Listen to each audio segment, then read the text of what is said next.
বিভিন্ন যানবাহনের জন্য নতুন ফাস্ট্যাগ ইস্যুর ক্ষেত্রে নো ইওর ভেহিকেল বা কেওআইভি প্রক্রিয়া বন্ধ করার সিদ্ধান্ত নিয়েছে জাতীয় সড়ক কর্তৃপক্ষ বা এনএইচএআই।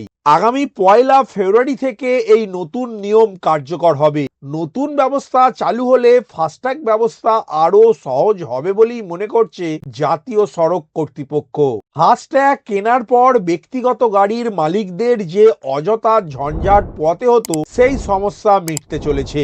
এতদিন নতুন ফাস্ট্যাগ কেনার পর তা ঠিক গাড়িতে লাগানো হয়েছে কিনা তা যাচাইয়ের জন্য কেওআইভি করাতে হতো, কিন্তু সেই প্রক্রিয়া জটিল বলে অভিযোগ করতেন গাড়ির মালিকরা।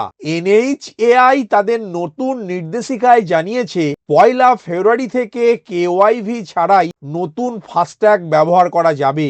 যে ব্যাংক ফাস্ট্যাগ ইস্যু করবে তারাই বাহন পোর্টালের তথ্য ভান্ডারের সাহায্যে যাবতীয় ভেরিফিকেশন করবে। ফাস্ট্যাগ চালুর আগেই এই যাচাই প্রক্রিয়া সম্পূর্ণ হবে। পুরানো গাড়ির ক্ষেত্রেও শুধুমাত্র ফাস্ট্যাগ খুলে গেলে, গাড়ির সঙ্গে তথ্যের গরমিল থাকলে বা ফাস্ট্যাগের অপব্যবহার হয়েছে সন্দেহ হলেই কেওআইভির প্রয়োজন হবে। এই সব সমস্যা না থাকলে কেওআইভির প্রয়োজন হবে না। তবে নতুন নির্দেশিকায় অপব্যবহার রুখতে ফাস্ট্যাগ অ্যাক্টিভ হওয়ার আগেই যাচাই প্রক্রিয়া আরো জোরদার করা হচ্ছে।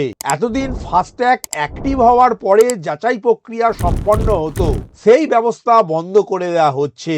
যদি বাহনে কোনো গাড়ির তথ্য না পাওয়া যায়, সেক্ষেত্রে গাড়ির রেজিস্ট্রেশন সার্টিফিকেট দেখে ফাস্ট্যাগ ইস্যু করবে সংশ্লিষ্ট ব্যাংক।